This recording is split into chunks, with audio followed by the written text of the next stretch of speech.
जय हिंद। स्वागत करता हूँ आप सभी के हमारे अपने यूट्यूब चैनल सुलझ आर्मी तैयारी पर। तो शाम के 7 बज चुके हैं और आ चुका हूँ आपके बीच में आज की इंडियन आर्मी के प्रीवियस ईयर क्वेश्चन पेपर की क्लास को लेकर। आप सबको पता है कि अभी जो है हम सब रोज शाम 7 बजे इंडियन आर्मी का प्रीवियस ईयर क्वेश्चन पेपर का क्लास कर रहे हैं और शाम 7 बज चुके हैं और मैं आपके बीच आ चुका हूँ इंडियन आर्मी के प्रीवियस ईयर क्वेश्चन पेपर की क्लास को लेकर।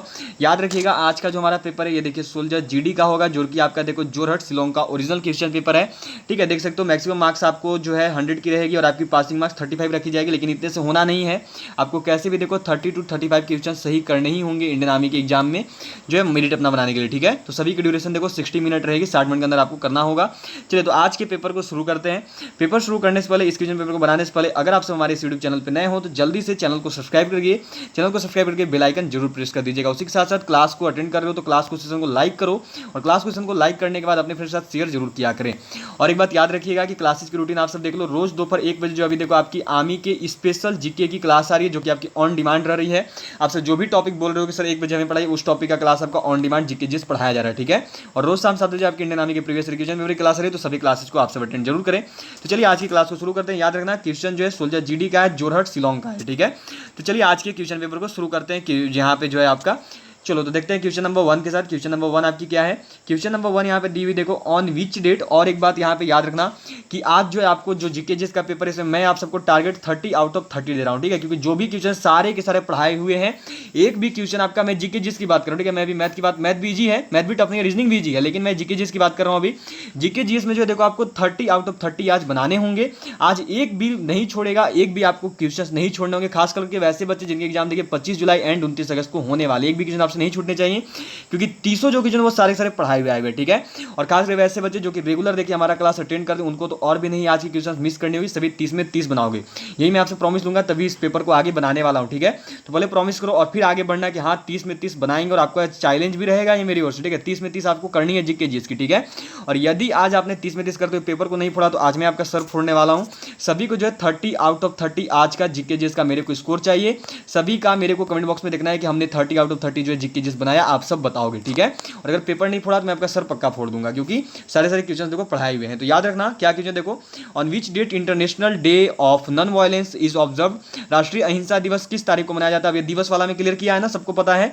23 मार्च को, या फिर देखिए 10 दिसंबर को, या फिर देखिए 2 अक्टूबर को, या फिर देखिए 30 जनवरी को। तो याद रखिएगा कि 2 अक्टूबर को, ठीक है, 2 अक्टूबर को जो आपका देखो राष्ट्रीय अंतर्राष्ट्रीय अहिंसा दिवस मनाते हैं 2 अक्टूबर को। ठीक है, चलिए नेक्स्ट क्वेश्चन में बढ़ेंगे, जो कि देखो यहाँ पे आपकी दी हुई है कि फतेहपुर सिकरी किस शासक द्वारा बनवाया गया था? शाहजहां, अकबर, हुमायूं या बाबर? चलिए जल्दी से आंसर कीजिएगा कि जो फतेहपुर सिकरी है वो किस शासक द्वारा बनवाया गया था। तो याद रखिएगा जो फतेहपुर सिकरी है ना, ये देखो आपका बनवाया गया था अकबर के द्वारा। ठीक है, सभी कोई का 30 आउट ऑफ 30 चाहिए, गलती कोई नहीं करेगा, क्योंकि सारे क्वेश्चन देखो पढ़ाई भी आ रखे हैं। नेक्स्ट क्वेश्चन देखते हैं, जो कि देखो यहाँ पे आपकी दी हुई है, हु एमोंग, क्या क्वेश्चन, चलिए यहाँ पे देखते हैं, दिया हुआ है देखो हु एमोंग। चलिए तो अंतरराष्ट्रीय अहिंसा दिवस, यहाँ पे आपसे क्या दिया हुआ देखो, who among the following was known as the lady with the lamp. ठीक है, इनमें से किसे लेडी विद द लैम्प के नाम से जाना जाता है? क्या दिया हुआ देखो यहाँ पे ऑप्शन क्या बताना है, लेडी विद द लैम्प के नाम से किसे जानते हैं? ठीक है, इंदिरा गांधी जी को, या फिर देखो फ्लोरेंस नाइटिंगेल जी को, या फिर देखो सरोजिनी नायडू जी को, या फिर देखो यहाँ पे एनी बेसेंट जी को। तो सबको आंसर करनी है, क्या होगी आपके आंसर्स, क्या दिया हुआ देखो, इनमें से किसे लेडी विद द लैम्प के नाम से जाना जाता है? देखो जो राइट आंसर होगा ना इस क्वेश्चन का, वो देखो आपका क्या है, तो वो देखो आपका देखो यहाँ पे फ्लोरेंस नाइटिंगेल्स। ठीक है, जो राइट आंसर है वो देखो आपकी फ्लोरेंस नाइटिंगेल होंगी। ठीक है, इनको जो है लेडी विद द लैम्प के नाम से भी जाना जाता है। चलिए नेक्स्ट क्वेश्चन देखेंगे, जो कि यहाँ पे देखो आपका दिया हुआ है। नेक्स्ट क्वेश्चन है कि Indian currency notes are printed in which city. भारतीय नकद मुद्रा के नोट किस शहर में छपते हैं? नागपुर में, नई दिल्ली में, नासिक में, या फिर मुंबई में? चलिए सबको आंसर कीजिएगा, आपके आंसर्स क्या आ रहे हैं। तो याद रखिएगा देखिए कि भारतीय नकद मुद्रा के जो नोट हैं वो देखो इस ऑप्शन के अनुसार आपके छपते हैं नासिक में। ठीक है, 2 जगह पे छपते हैं, दोनों जगहों के नाम याद रखिएगा। पहला होता है नासिक, ठीक है, पहला में आपका नासिक जो कि आपकी एमएच महाराष्ट्र में आती है। ठीक है, और दूसरा में जो है वो देखो आपका है देवास, दूसरा में जहाँ पे छपता है वो है देवास, जो कि आपकी देखिए आती है एमपी में, याद रखिएगा। ठीक है, तो 2 जगह छपते हैं, नासिक और देवास में। तो यहाँ पे आपको ऑप्शन में नासिक है, तो राइट आंसर क्या होगी, तो नासिक, ऑप्शन नंबर सी।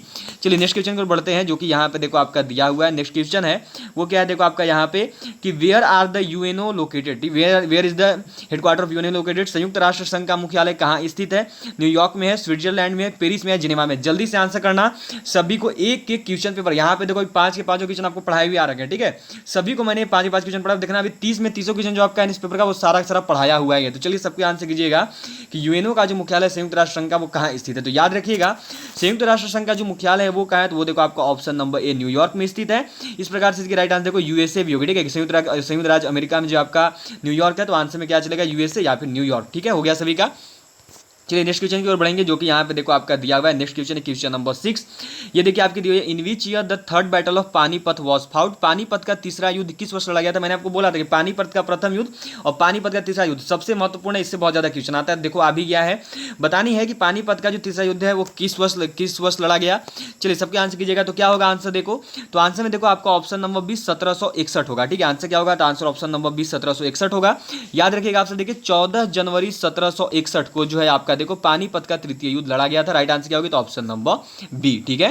चलिए बढ़ते हैं नेक्स्ट क्वेश्चन की ओर, जो कि देखो यहाँ पे आपका दिया हुआ है कि ब्रह्म समाज की स्थापना किसके द्वारा की गई थी। बतानी क्या है कि who was the founder of ब्रह्म समाज। ब्रह्म समाज की स्थापना किसके द्वारा की गई थी। दयानंद सरस्वती जी के द्वारा, राजा राम मोहन रॉय जी के द्वारा, ज्योति बाई फुले के द्वारा, या फिर देखिए आपका स्वामी विवेकानंद जी के द्वारा। सभी के आंसर आने चाहिए, बिना गलती के आंसर करना, ठीक है। क्योंकि देखो सभी को पढ़ाया, जो चीज पढ़ाया है उसमें गलतियां आपसे नहीं चाहिए। तो याद रखिएगा, देखिए आप सबकी ब्रह्म समाज की जो स्थापना है वो देखो आपका किया गया था राजा राम मोहन रॉय जी के द्वारा। लगभग सभी के बिल्कुल सही आंसर आ रहे। राइट आंसर क्या होगा, तो ब्रह्म समाज का स्थापना किया गया था राजा राम मोहन रॉय जी के द्वारा, ठीक है। चलिए बढ़ते हैं नेक्स्ट क्वेश्चन की ओर, जो कि यहाँ पे देखो आपका दिया हुआ है। नेक्स्ट क्वेश्चन क्या है, ये देखो आपका यहाँ पे कि निम्न में से किसे अक्सर ब्लैक पर्ल कहकर भी संबोधित किया जाता है।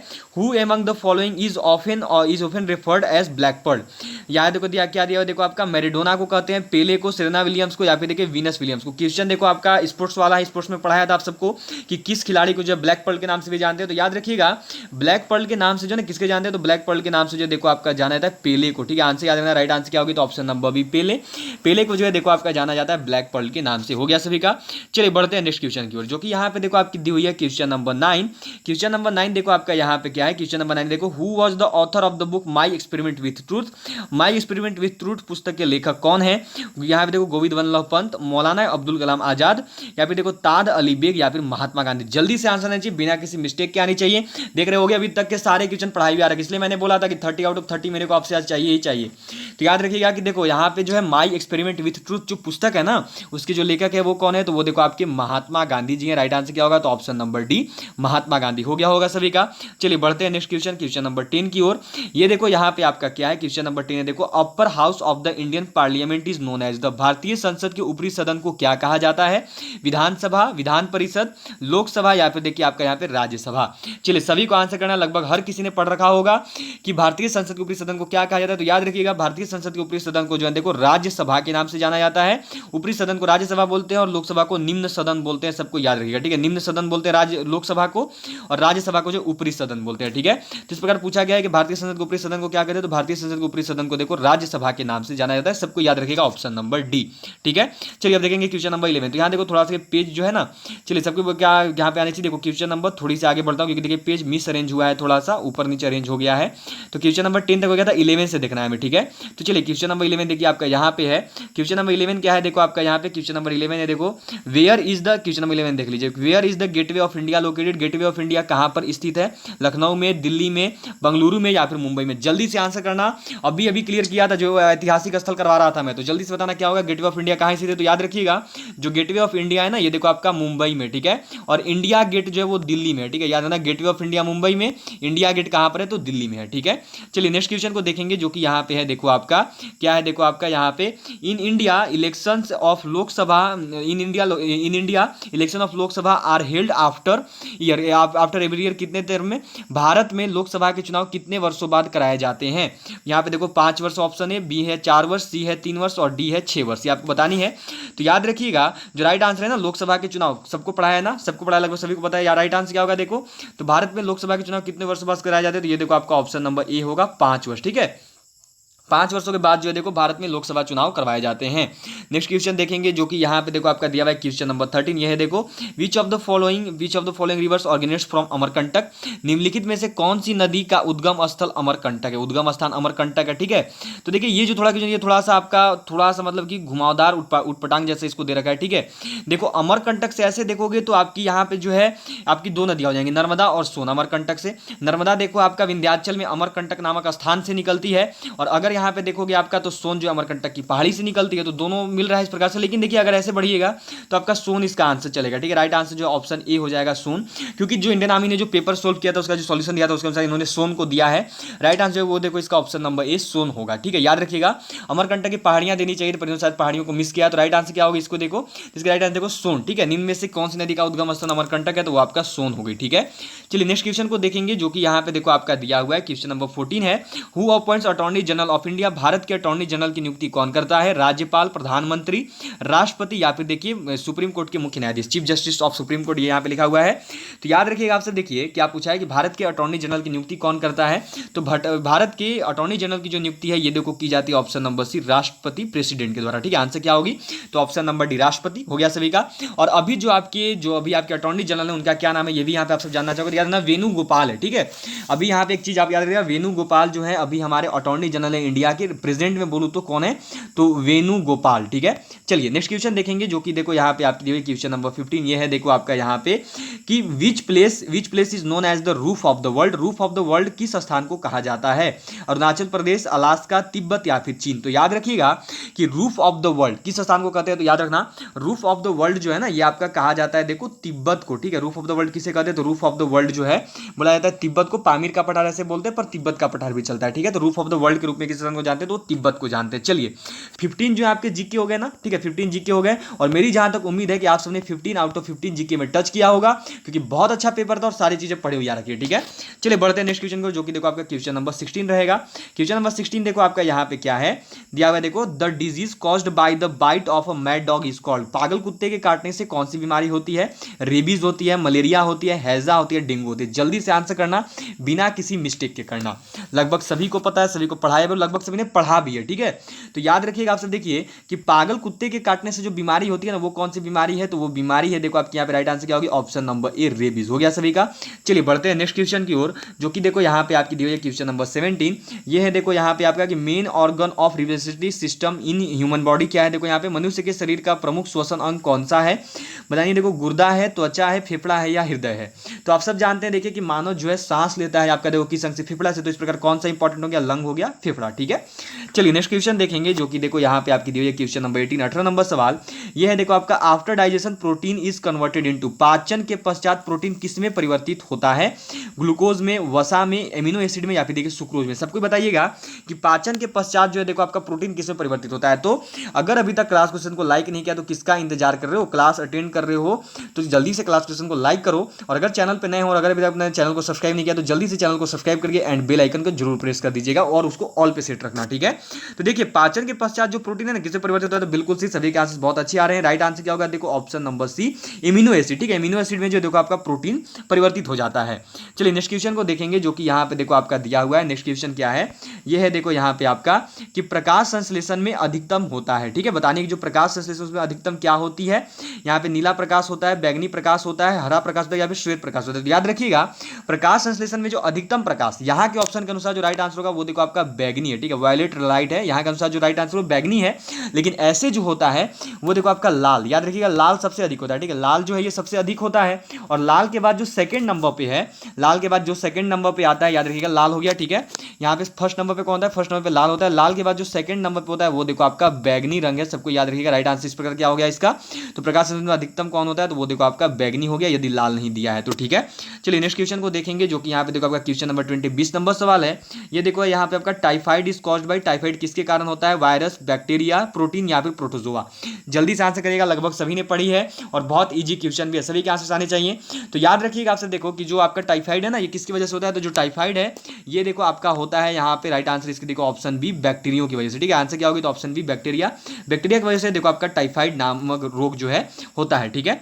चलिए बढ़ते हैं नेक्स्ट क्वेश्चन की ओर जो कि यहाँ पे देखो आपका नेक्स्ट क्वेश्चन क्या दिया हुआ ये चेक कर लो। क्वेश्चन नंबर 21 है, देखिए आपकी यहाँ पे जीवन की मूलभूत इकाई है, क्या दिया हुआ देखो the basic unit of the life is, जीवन की मूलभूत इकाई क्या है, कोशिकांग है, उत्तक है, अंग है या कोशिका है। सभी के आंसर आने चाहिए बिना किसी मिस्टेक के साथ, विदाउट अ सिंगल मिस्टेक। सभी का आंसर करिएगा कि देखो जीवन की मूलभूत इकाई जो है ना क्या है, सभी का आंसर आने चाहिए। तो याद रखिएगा जीवन की मूलभूत इकाई के रूप में देखो किसको देखते हैं, तो हम लोग देखते हैं देखो कोशिका को। राइट आंसर क्या होगी, तो ऑप्शन नंबर डी कोशिका, ठीक है। जीवन के मूलभूत इकाई के रूप में देखिए कोशिका को देखा जाता है। चलिए नेक्स्ट क्वेश्चन करेंगे जो कि यहाँ पे देखो आपका क्वेश्चन नंबर 22 22 नंबर सवाल है। ये देखो आपकी क्या है, the process of rusting of of ion is called, लोहे पर जंग लगने की प्रक्रिया कहलाती है द्रव्यमान, ऑक्सीकरण, अवशोषण या फिर देखो आपका यहाँ पे जो है, और यहाँ पे दिया हुआ देखो आपका अवकरण क्या होती है। तो याद रखिएगा लोहे पर जंग लगने की जो प्रक्रिया है ना, ये देखो आपका क्या कहलाता है, तो ऑक्सीकरण कहलाता है। ठीक है, ऑक्सीडेशन के रूप में जानते हैं लोहे पर जंग लगने की प्रक्रिया को, ऑक्सीकरण के रूप में जो है हम सब देखा करते हैं।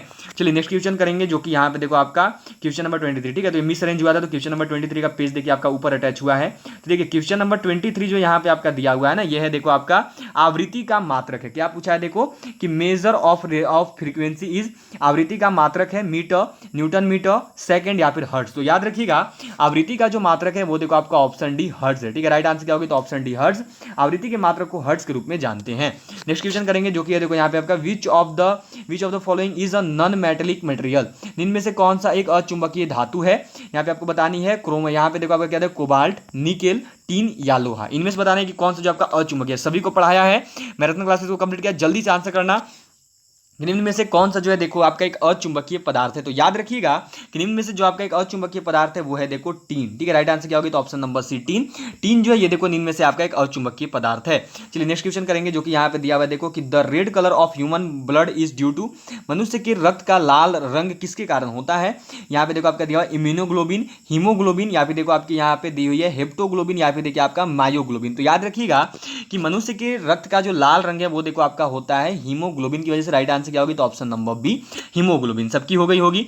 चलिए बढ़ते हैं नेक्स्ट क्वेश्चन की ओर जल्दी से। नेक्स्ट क्वेश्चन देखो यहाँ पे आपकी क्या दी हुई है। नेक्स्ट क्वेश्चन है देखो आपका यहाँ पे कि बादल वातावरण में इसलिए तैरते हैं क्योंकि उनमें होता है, क्या है देखो यहाँ पे आपका कि clouds float in the atmosphere because of their, बादल वातावरण में इसलिए तैरते हैं क्योंकि उनमें क्या होता है, कम दाब होता है, कम यहाँ पे दिया हुआ देखो आपका कम विक्षेपण होता है, या फिर देखिए आपकी कम घनत्व होती है, या फिर देखिए कम जो है ताप होता है, क्या होता है जिसकी वजह से जो है देखो आपके बादल वातावरण में तैरते हैं। जल्दी से आंसर कीजिएगा सभी को, किसी से भी कोई मिस्टेक नहीं चाहिए मेरे को। तो राइट आंसर क्या होगा देखो, तो बादल वातावरण में इसलिए तैरते हैं क्योंकि देखिए उनमें निम्न घनत्व लो डेंसिटी होती है। राइट आंसर क्या होगी, तो ऑप्शन नंबर सी, सभी को पढ़ाया था। चलिए नेक्स्ट क्वेश्चन देखेंगे, जो कि यहाँ पे देखो आपका है क्वेश्चन नंबर 27। ये है देखो आपका कि फिश बर्थ थ्रू, मछली के द्वारा सांस लेती है, गलफड़ों के द्वारा, आंख के द्वारा, फेफड़ों के द्वारा या त्वचा के द्वारा।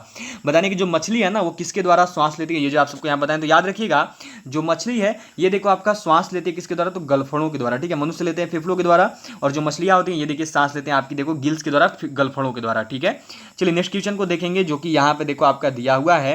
क्या है देखो आपका क्वेश्चन कि एलपीजी सिलेंडर में निम्न में से कौन सा गैस का मिश्रण पाया जाता है। LPG is a hydrocarbon consisting of a mixture of, किसका, मीथेन तथा ब्यूटेन का, इथेन तथा प्रोपेन का, प्रोपेन तथा ब्यूटेन का, या फिर देखो इथेन तथा ब्यूटेन का। सबको आंसर कीजिएगा। तो याद रखिएगा एलपीजी सिलेंडर जो है ना, जो आपका एलपीजी सिलेंडर है वो किन गैसों का मिश्रण है। जल्दी से आंसर करना बिना किसी मिस्टेक के। तो याद रखिएगा कि एलपीजी सिलेंडर जो है ये देखो आपका मिश्रण होता है प्रोपेन तथा ब्यूटेन गैसों का। ठीक है, जो आपका एलपीजी सिलेंडर ये देखो आपका मिश्रण है प्रोपेन तथा ब्यूटेन गैसों का। सबका हो गया। बढ़ते हैं नेक्स्ट क्वेश्चन की ओर, जो कि देखो यहाँ पे आपकी दी हुई है कि मनुष्य के शरीर में रक्त की मात्रा होती है, the quantity of blood in human body is, मनुष्य के शरीर में रक्त की मात्रा होती है 14%, 1%, 7% या फिर देखिए 90%। सबके आंसर कीजिएगा कि the quantity of blood in human bodies कितना होता है, ये जो आप सबको यहाँ बताएं। तो याद रखिएगा कि मनुष्य के शरीर में जो रक्त की मात्रा होती है वो देखो आपका ऑप्शन नंबर सी 7% होता है, लेकिन ऐसे देखोगे तो वो देखो आपका 5 से 6 लीटर होता है अगर लीटर में पूछे तो। ठीक है, चलिए नेक्स्ट क्वेश्चन को बढ़ेंगे, जो कि देखो आपका क्वेश्चन नंबर 30 है। ये देखो आपका यहाँ पे क्या दिया हुआ है कि 1 horse power equal to watt, 1 horse power equal to watt कितना होता है, 646, 846, 746, अभी देखो ऑप्शन नंबर डी 546। तो याद रखिएगा 1 हॉर्स पावर, ठीक है, 1 हॉर्स पावर में कितना वाट होता है, टोटल देखो आपका 746 वाट होता है। राइट आंसर क्या होगा, तो वो देखो आपका ऑप्शन नंबर सी 746 वाट। सभी का क्लियर है, किसी से मुझे नहीं लगता है कि कोई मिस्टेक की होगी आप सबने। और याद रखें कि जो कमेंट बॉक्स उसमें मेरे को सभी का 30 आउट ऑफ 30 चाहिए। ठीक है, तो चलिए कुछ मैथ इक्वेशंस देख लो यहाँ पे। तो यहाँ पे देखोगे आप सब, तो मैथ इक्वेशन देख सकते हो यहाँ पे क्या दिया हुआ है, सेक्शन सी है, देख सकते हो वह बड़ी से बड़ी संख्या बचा, तो 30, 53, 99 को विभाजित करने पर एक समान शेषफल बचे। नेक्स्ट है कि एक संगीत विद्यालय सदस्य लड़के हैं, उन लड़कियों की संख्या इतनी है, तो लड़कों की संख्या ज्ञात करें। बिल्कुल इजी सा, 30% निकाल दो इसका। तो देखो सभी क्वेश्चन देखो उतने कोई टफ नहीं, गुणनफल दे रखा है आपका, देखो यहाँ पे महत्तम समापवर्तक दे रखा है, तो आपको सिंपल लघुत्तम समापवर्तक पूछा है, तो ये आप सब कर सकते हैं। ठीक है, यहाँ पे देखो आपको सब करवाने की जरूरत नहीं है, बिल्कुल इजी बेस के क्वेश्चंस रख रखे हैं, कोई वैसे क्वेश्चंस आपके आए नहीं हुए नहीं है, सभी क्वेश्चंस आपको पढ़ाई हुए। ठीक है, अब देखिए बहुत सारे बच्चे बोलते हैं आउट ऑफ देखिए 30 आउट ऑफ 30 बताना। ठीक है, कितने आपने क्वेश्चन सही किए सबको बताना। देखो बहुत सारे बच्चे बोलते हैं 2 दिन से बोल रहे हैं सर आप मैथ्स के क्वेश्चन क्यों नहीं बनवा रहे हो। तो याद रखिए कि ये जो पेपर है ना, इस पर देखो मैथ्स के क्वेश्चन सोल्व करना पॉसिबल ही नहीं है, क्योंकि ये पीडीएफ अलग है। ठीक है, उतनी बड़ी पीडीएफ टाइप नहीं है, उतना स्पेस मिलेगा आपको मैथ क्वेश्चन सोल्व करवा पाएँ। उतनी बड़ी स्पेस है नहीं, तो मैथ क्वेश्चन देखो उतने अच्छे सोल्व हो नहीं पाएगी। अब बात बची कि देखो अलग से टाइप क्यों नहीं करते। देखो अलग से टाइप अगर करने जाऊंगा तो आप सब में से कुछ बच्चे ऐसे आएंगे जो बोलेंगे कि फेक है, ठीक है, ये पेपर सही नहीं है, आपको कहाँ से मिला, ये पेपर सही नहीं। लेकिन देखो जब आपको ओरिजिनल पेपर पे क्वेश्चंस करवाते तो आप सबको लगता है कि हाँ भाई देखो ये कोड दिया हुआ है, यहाँ पे इधर देख सकते हो नंबर्स दे रखे इन्होंने, तो लगता है कि ओरिजिनल पेपर पे बनवा रहे हैं। लेकिन यही अगर मैं अलग से टाइप करके ला दूंगा ना आप सबके लिए, तो आप सब में से कुछ बच्चे ऐसे खड़े हो जाएंगे जो बोलेंगे कि फेक है, फॉल्स पेपर है, रियल पेपर नहीं है। कुछ ऐसे बच्चे होते हैं, ठीक है, ये मैंने नोट डाउन किया है आप सब में। कुछ होते हैं, मैं नहीं बोल रहा हूँ कि आप सबको, कुछ होते हैं ऐसे, ठीक है। तो उन्हीं को ध्यान में रखते हुए देखिए, मैं देखो आपका अलग से इन पेपर्स को टाइप नहीं कर रहा हूँ। अलग इन पेपर्स को, अगर इन पेपर्स को अलग से टाइप करूंगा तो कुछ बच्चे ऐसे आएंगे जो बोलेंगे कमेंट में कि ये आप फॉल्स बता रहे हो, पेपर ओरिजिनल ही नहीं है। तो इसीलिए सिंपल आपको पूरा का पूरा पेपर का जो पीडीएफ है, जो फोटो क्लिक करके जो हमसे पीडीएफ बनाया, तो उसी पीडीएफ में आपको टोटल सोल्व करवा दे रहा हूँ, जिससे आपका कवर अप हो जाए और आपको भरोसा रहे, ठीक है। तो अब देखो जो बात रही कि मैथ्स के क्वेश्चंस नहीं बन रहे, तो देखो मैथ्स के क्वेश्चंस तो बनाने पॉसिबल है, इसलिए नहीं बनवा रहा हूँ। तो सभी को जीके जीएससी बनवाई जा रही है प्रीवियस ईयर में। सभी को अपना स्कोर बताएगा कि आज के जो 30 क्वेश्चंस हुए उसमें से आपने कितने क्वेश्चंस को सही किया है। तो ऑल ऑफ यू बाय। अब सीधे आपसे मिलूंगा देखो मैं अब कल दोपहर 1 बजे, जब आएगी देखो आपकी इंडियन आर्मी के जीके जीएस की ऑन डिमांड क्लास। तो all of you bye and Jai Hind Jai Bharat. मिलता हूँ देखो सीधे आपसे कल दोपहर 1 बजे। All of you bye and Jai Hind Jai Bharat. Good night to all of you, sweet dreams, सभी अच्छे सो। मिलते हैं आपसे देखो सीधे कल दोपहर 1 बजे। All of you bye and Jai Hind Jai Bharat, sweet dreams to all of you, have a good night. Jai Hind and Jai Bharat to all of you.